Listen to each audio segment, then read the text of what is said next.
Hello everyone.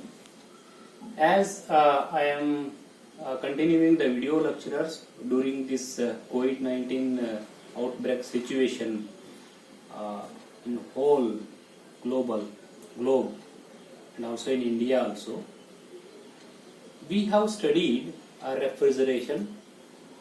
In that we have studied two types of the refrigeration cycles.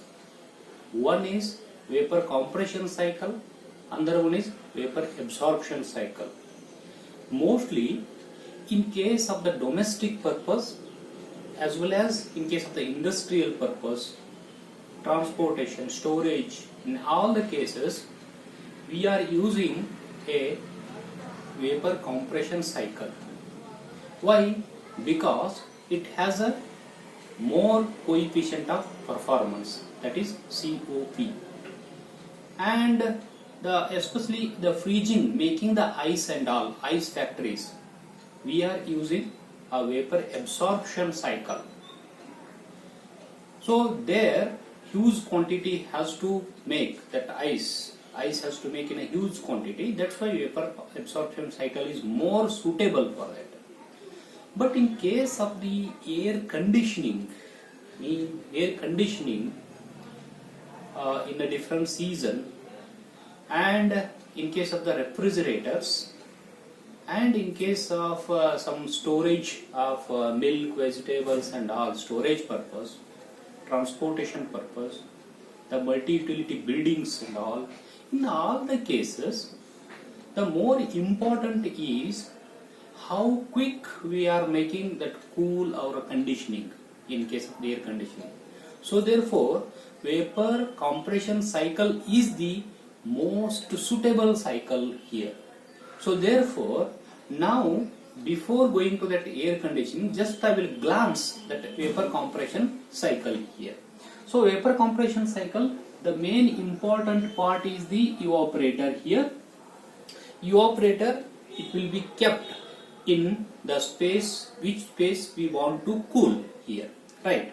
So next input to this one is it is the liquid refrigerant here, liquid, it is a refrigerant.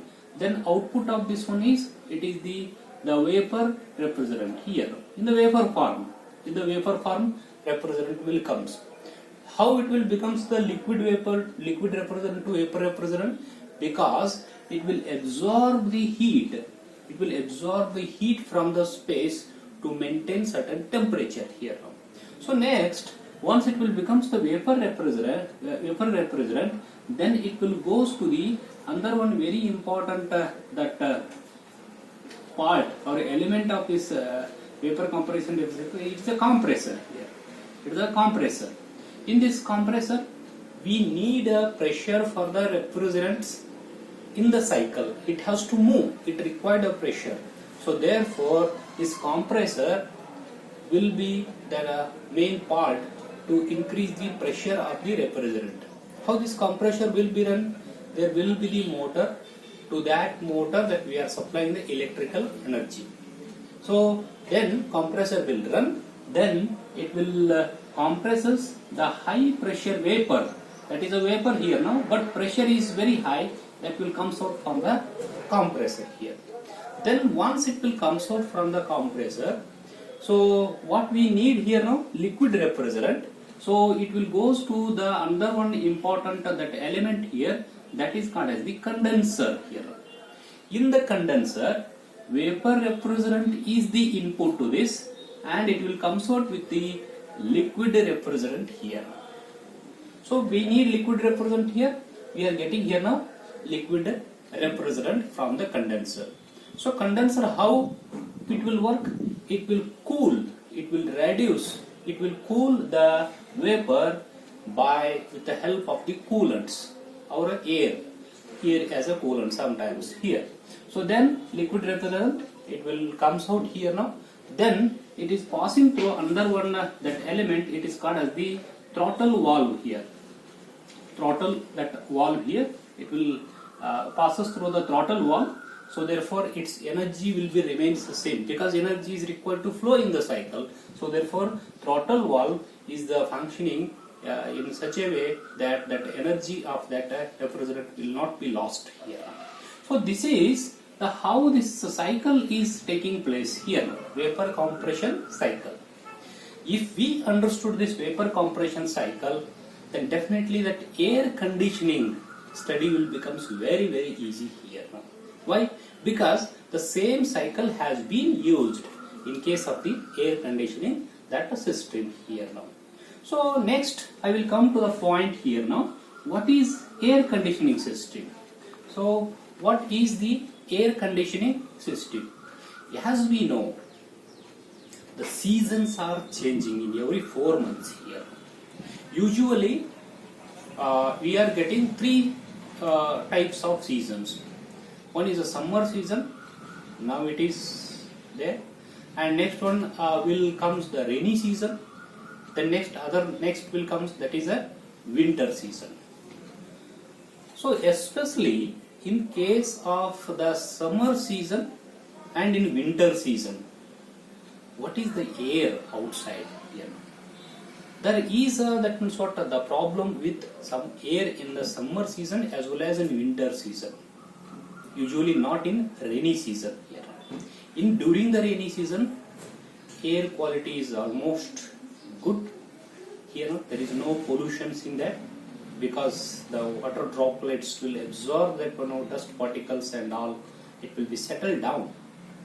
But in case of the summer season, it is not like that.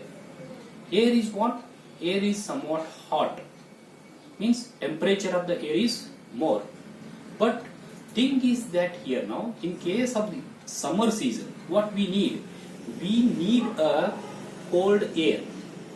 That is less temperature air, or a optimum temperature air. What we need? Where we need? We need that cold air in the house, in the offices, wherever we want. We need that cold air in our premises here. So this is one in case of the summer season. Next I will come to that in the winter season. Winter season, what happens? Air is there, cold air is also there. That problem is what here now? It is too much cold air.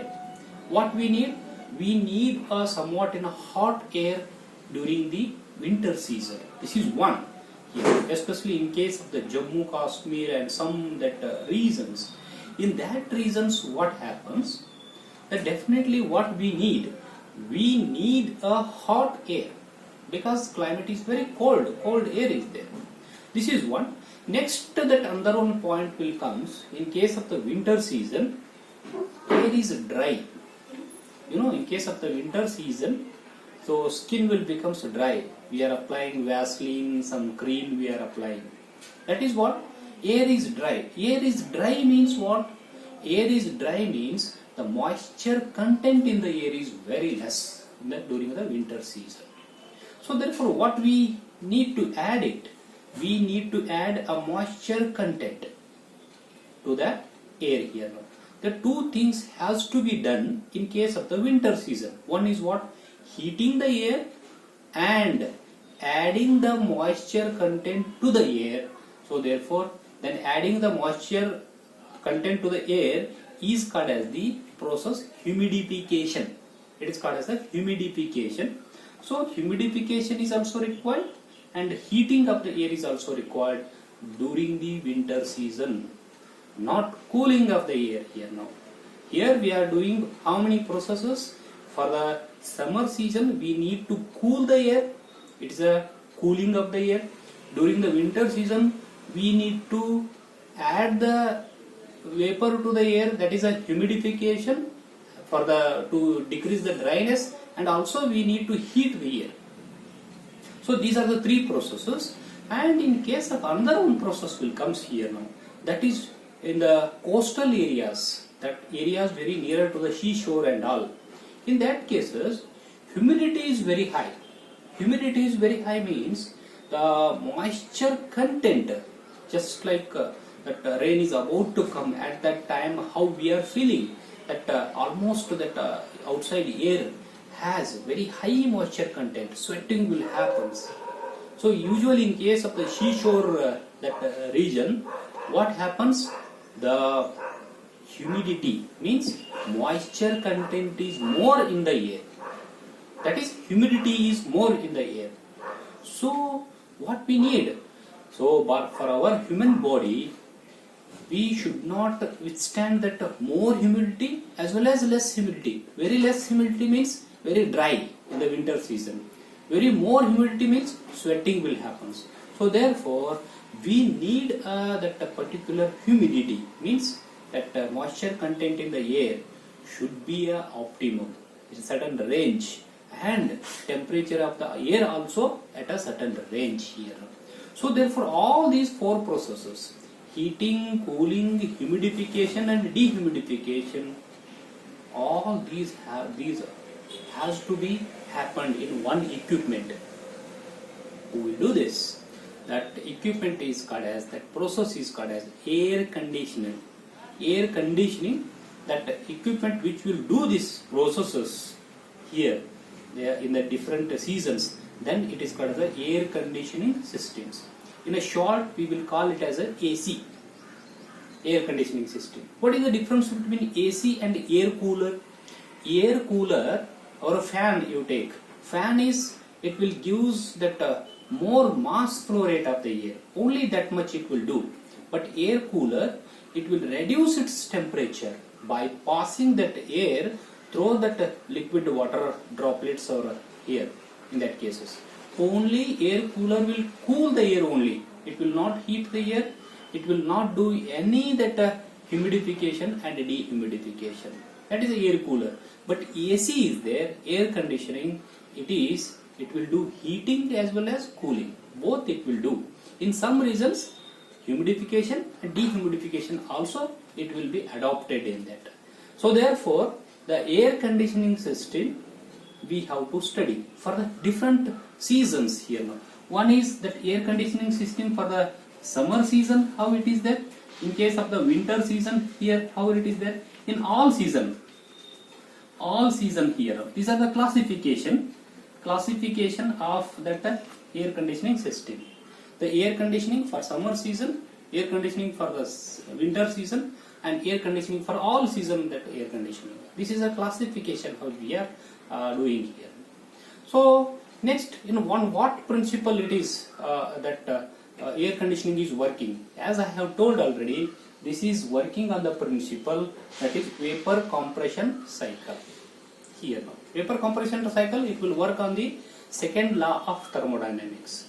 Heat will be removed from the lower temperature zone by supplying the external work or energy. It is called as that is the second law of thermodynamics, which is applied for the vapor compression cycle. That is the main principle we are using here in this case. For your syllabus, there are two types of AC we are studying. That is the types here now. One is called as the window air conditioning. One is window, it is AC, and the second one is split air conditioning. Split AC. Window air conditioning, sometimes it is also called as the room air conditioning. Room air conditioning or window air conditioning, and another one is split air conditioning. We will study in detail about this with sketches, that window air conditioning and split air conditioning, in the next video lecture. Thank you.